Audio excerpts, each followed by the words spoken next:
Hello everyone, this is a welcome and introduction video for your PACE 111S class, Professional and Career Exploration in Health and Sciences. So let's get right to it. So my name is Steve Young. I'll be serving as your course guide and instructor for PACE 111S. In my full-time gig, I am an advisor and instructor in the psychology department at the University of Maryland College Park. As you can see, I live in College Park. I'm a resident of Maryland, and I've been teaching PACE 111 since 2020. So we're going on 5+ years now. And I like to let the class know that I am a first-generation college student. So you'll hear me throughout the session mention that I really wish I would have had a course like this to really kick off my college journey, if you will. Now, some of the things that you're going to do in this course, we have listed here.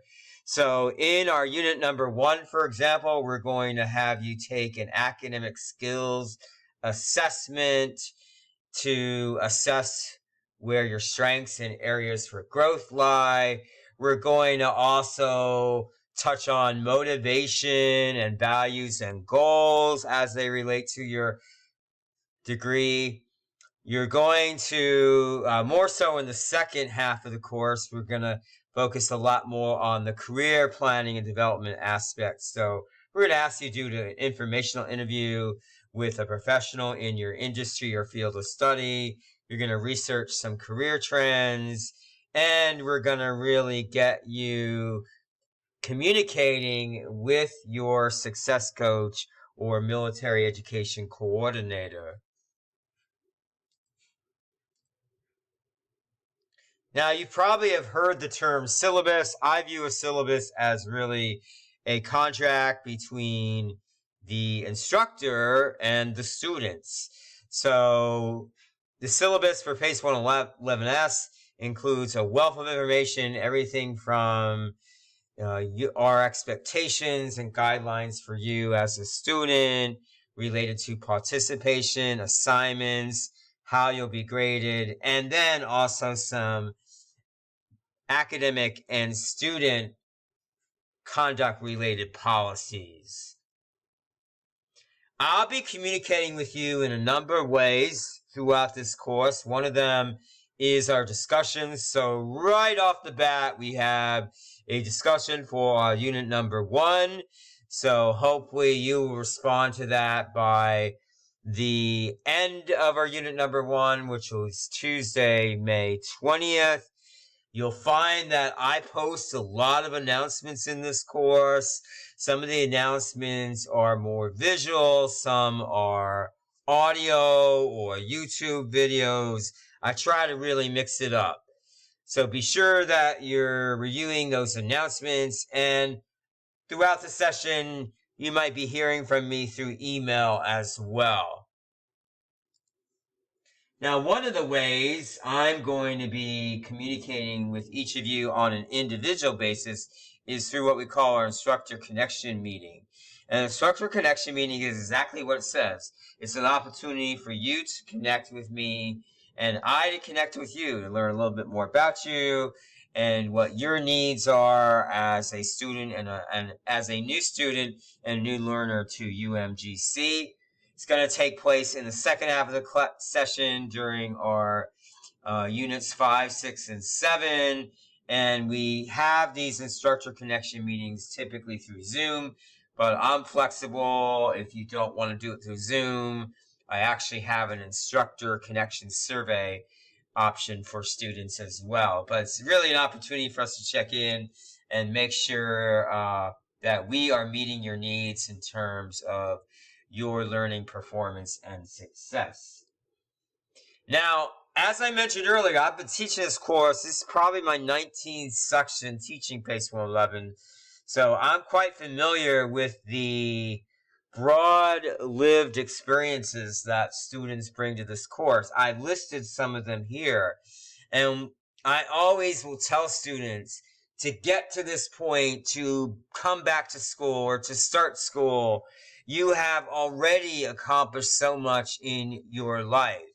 So we want to really tap into any roles and identities that we have outside of being a UMGC student, because those roles and identities really reflect how our work ethic and how we have effectively achieved something else in our lives, that we can transfer that motivation and those abilities and skills to, again, your educational endeavors with regard to UMGC degree. Couple tips for being successful in this course: make sure that you're reading carefully the expectations and guidelines for each of the unit assignments. For most of the unit assignments, we have a template created for you that you want to use. Make sure that you are always citing your sources and proofreading your work for any spelling or grammar mistakes. I found, as a first generation student, that it was helpful for me to really break down assignments into smaller, more manageable tasks. I didn't get overwhelmed that way. And do practice effective self-management. Make sure that you build your requirements for this course, the assignments, your studying, your academic work into your regular week. So that might be fitting it in with your family obligations or your military obligations, your work obligations, and so forth. And we recommend that students check in on the course at least 3 or 4 times a week, I would say. And that shouldn't just be a 30 or second or 1 minute check-in. You want to make sure, again, that you're investing quality time in the course and that your engagement is of a high investment level and a high quality level.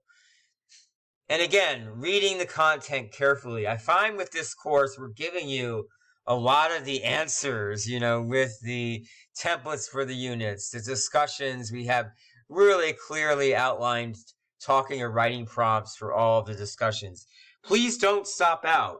There are going to be times where you might say, the heck with it. I'm going to give this up. It's too much work. I have too much going on outside of class, and that's okay in some regards. If you think that you need to withdraw from the course and maybe start back up again, that's fine. But we do want you to try. We want students to not stop out when you hit a challenge, or maybe you have something unexpected happen in your regular week and it's causing you now to get a little bit behind with your PACE 111S assignments. That's okay. We don't want you to give up, in other words. So, with that being said, where do we go next? What happens next? So, now you can go ahead and please post your unit number 1 discussion, which is focusing on the fixed and growth mindset. And as I mentioned earlier, for unit number 1, we have the diagnostic assessment of academic skills. I'm getting that totally wrong. The academic skills assessment, I'll call it, that you will take, and then you will reflect upon your results of that assessment. There are no right answers. It's not a actual exam. It's an assessment. It's to assess where you stand academically and what are some learning skills that you might want to focus on. And finally, I hope everyone has a great session. I am here for you. I consider myself more of a course guide, mentor, and facilitator of the information rather than just the term instructor. So I am here. I am invested in your success. If you don't succeed, I don't succeed. So we do have my email address. I think on this slide right here is my email address. That's probably the best way to get in touch with me. And then there is an instant message feature in the course itself. So welcome again. Really excited to have you joining the UMGC community. And I look forward to all of our interactions over the course of the next 8 weeks. Take care.